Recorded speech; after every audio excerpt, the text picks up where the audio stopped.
In 2012, THQ released UFC 3. Then they shut down. Fast forward 2 years and that juggernaut of sports, EA, has acquired the license, and now we have their first go at it in a game they've creatively titled UFC. It's next gen, it's got Bruce Lee for reasons, and it looks awesome. But have they actually managed to do the sport justice? For 3 games in a row, THQ did a great job of breaking down the almost infinite number of nuances and techniques from the Ultimate Fighting Championship into what was a very difficult but very sound set of games. But these games were also glitchy, and they had weird stuff in them that didn't make any sense, like in the career mode when every other fighter but you got older, a bit like a Peter Pan of fighting. Fun fact, by the way, if you play UFC 3 for long enough, you'll beat everyone and eventually have no one left to face except God himself.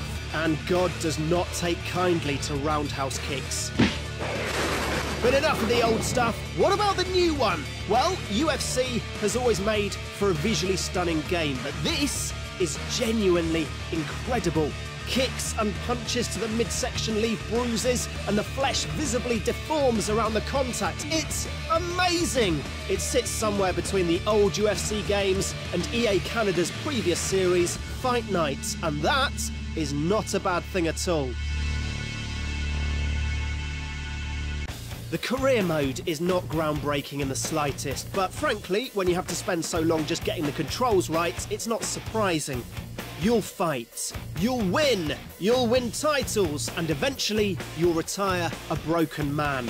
It's fun, although the idea that you retire only when your body is completely incapable of movement doesn't seem to be the best message to give out to any budding UFC champions.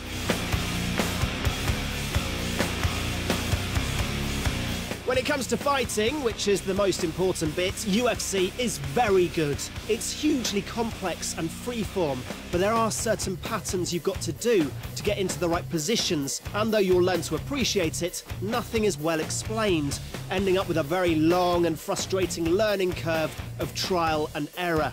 You often feel helpless as well against the top fighters. They seem to be able to counter everything, particularly in the clinch, where you spend too much time tied up just being countered over and over again, without anything really happening.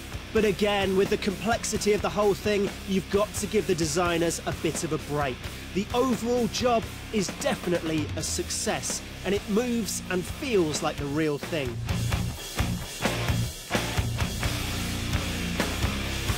Multiplayer is best played offline.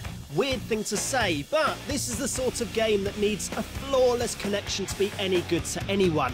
But if you play offline with friends in the room, UFC is genuinely one of the most fun games to play.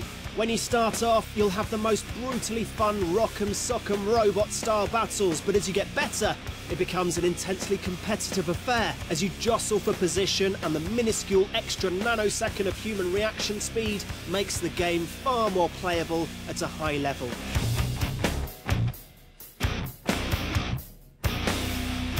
So, UFC is a success. Not mind-blowing, but without doubt a success. You'd never feel hard done by after buying it, as either a fan of UFC, for which it caters very well, or just straight-up fighting game fans. You won't sink hundreds of hours into the nuanced career mode, but you'll come back time and time again for some brutal fun.